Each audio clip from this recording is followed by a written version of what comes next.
दोस्तों, झारखंड लोक सेवा आयोग यानी जेपीएससी का मामला झारखंड हाई कोर्ट में उम्र को लेकर अभ्यर्थियों के द्वारा याचिका दायर किया गया था, जिसको खारिज कर दिया गया। उसके बाद अभ्यर्थियों ने सुप्रीम कोर्ट में जब उसको दायर किया तो उसमें उम्र को लेकर मामला जो है आज उसकी सुनवाई हुई है। तो उसकी सुनवाई को जानने से पहले आज जान लेते हैं कि उसमें किस तरह से अभ्यर्थियों का कितना सिलेक्शन हो रहा है, कितने एग्जामिनेशन में बैठ रहे हैं। तो आयोग में कुल 252 पदों के लिए 3,69,327 अभ्यर्थी शामिल हो रहे हैं। इसके लिए पूरे राज्य में 11,002 गो परीक्षा केंद्र बनाए गए हैं और कुल 79,667 अभ्यर्थी के लिए 197 परीक्षा केंद्र बनाए गए हैं। आयोग के पास 4 सिविल परीक्षा के लिए करीब 5,30,000 आवेदन आए थे।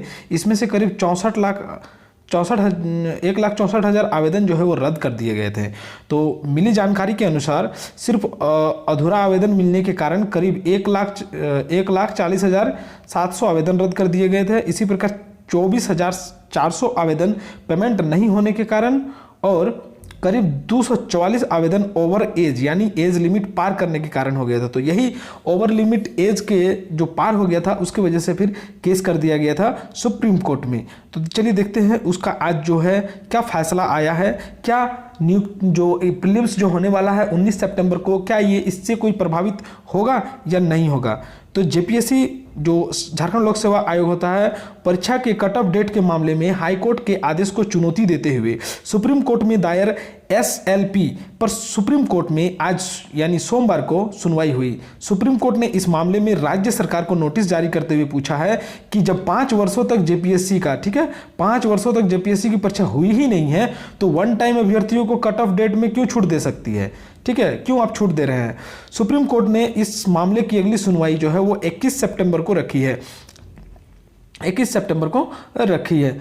अगला है जेपीएससी की ओर से आयोजित होने वाली 7वीं, 8वीं, 9वीं और 10वीं संयुक्त सिविल परीक्षा में कट ऑफ डेट से जुड़ा हुआ ये मामला है और सुप्रीम कोर्ट के जस्टिस एमआर शाह व जस्टिस एएस बोपन्ना की खंडपीठ ने एसएलपी पर आज सोमवार को सुनवाई की और उसने सुप्रीम कोर्ट से कट ऑफ डेट कम करने के लिए राज्य सरकार को उचित आदेश देने का आग्रह किया और इसी का सुनवाई जो है वो अगला 21 सितंबर को होगा। तो दोस्तों, चूंकि डेट जो है प्रीलिम्स का वो 19 सितंबर को रखा गया है, तो उम्मीद है कि 19 सितंबर को प्रीलिम्स हो जाएगा, क्योंकि इसमें प्रीलिम्स को स्थगित करने का या फिर रोकने का, शिथिल करने का ऐसा कोई जानकारी नहीं दिया है, कोई आदेश नहीं दिया गया है। तो 19 जो सितंबर को प्रीलिम्स होने वाला है वो डेफिनेटली 99% समझिए कि वो होगा ही होगा। और इससे रिलेटेड एडमिट कार्ड भी जारी कर दिया गया है। एडमिट कार्ड तो बहुतों ने डाउनलोड भी कर लिया है, और उल्लेखनीय है कि जो रीना कुमारी है, इसके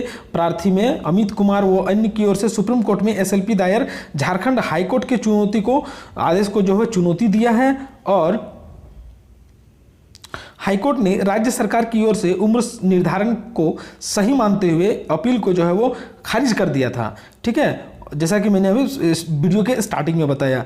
फिर एसएलपी जो है वो प्रार्थियों ने जेपीएससी को प्रत्येक वर्ष परीक्षा आयोजित करनी थी, लेकिन जेपीएससी द्वारा ऐसा नहीं किया गया। तो ऐसा कह के उन्होंने छठी जेपीएससी के लिए उन्होंने क्या किया कि हाईकोर्ट सुप्रीम कोर्ट में उन्होंने याचिका दायर कर दिया।